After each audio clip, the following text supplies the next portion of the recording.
Parlons maintenant de l'entretien de votre matériel. Oublions le logiciel qu'est le Touch d'Olivia et parlons informatique. Que vous utilisiez du matériel que l'on vous a fourni ou que vous vous êtes procuré vous-même en vous référant à nos spécifications, vous avez affaire à 4 éléments. L'écran, l'ordinateur, le système Windows et finalement notre programme ou logiciel, le Touch. Les 3 premiers, nous ne les avons pas faits. C'est LG, Sony, Lenovo, Intel, Windows, mais pas Olivia. Nous, on a juste fait le programme Touch. Ça va nous faire plaisir de vous aider si vous avez un problème avec une des 3 premières composantes, mais ayez en tête que nous, on a du contrôle juste sur le Touch. Et surtout, si vous avez un problème, essayez, s'il vous plaît, d'identifier la source avant de simplement nous dire que le Touch ne fonctionne pas, alors que le problème est l'écran, par exemple. Ça va beaucoup nous aider à solutionner le problème. Parlant de vous assister pour régler un problème, nous avons installé, si vous avez fourni l'ordinateur, ou on vous a demandé d'installer le programme AnyDesk. S'il vous plaît, on le laisse là, on n'y touche pas. Si jamais vous avez un problème, ça va nous permettre de nous connecter à distance à votre ordinateur et vous aider avec votre problème. Parlant de problème, voici quelques-uns des plus courants. Sur l'écran, vous ne voyez pas le menu de Windows. C'est que vous êtes peut-être sur le menu de l'écran. Il faut alors s'assurer d'avoir le visuel de l'ordinateur sur l'écran. Il faut chercher le bouton Input ou Source en français et trouver le bon port d'entrée.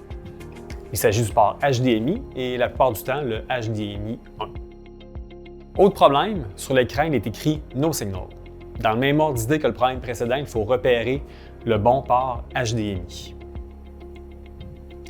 Ça peut être aussi un mauvais branchement de ce câble HDMI-là. Il faut que le câble soit bien branché autant à l'ordinateur qu'à l'écran. On peut également changer de port HDMI. Autant sur l'écran que sur l'ordinateur, il y a de 2 à 3 ports HDMI. Autre problème, il n'y a rien qui répond à une interaction tactile. C'est peut-être que le signal tactile ne se rend pas de l'écran à l'ordinateur. Le signal tactile se transmet via le câble USB. Alors, on vérifie que le câble USB est bien connecté autant à l'écran qu'à l'ordinateur. Comment assurer un bon fonctionnement de votre ordinateur et lui assurer une bonne longévité? Assurez-vous que l'ordinateur soit bien aéré, pas dans un boîtier clos. L'ordinateur au sol, c'est pas une bonne idée non plus. Mettez minimalement un petit quelque chose au sol, puis l'ordinateur par-dessus. Si votre bureau de location ou de vente est encore en travaux, ne laissez pas votre ordinateur. De la poussière de gyps ou du brin de scie qui rentre par les fans, ce n'est pas vraiment super non plus pour l'ordinateur. Au quotidien, oui, il est bien de fermer le matériel le soir en quittant. Tout peut rester ouvert toute la journée, sans problème, mais se reposer une fois par jour peut juste aider votre matériel à avoir une plus longue durée de vie. Fermer le programme et l'ordinateur ne consiste pas uniquement à fermer l'écran via le bouton de l'écran. Quand on fait ça, l'ordinateur et le programme roulent encore.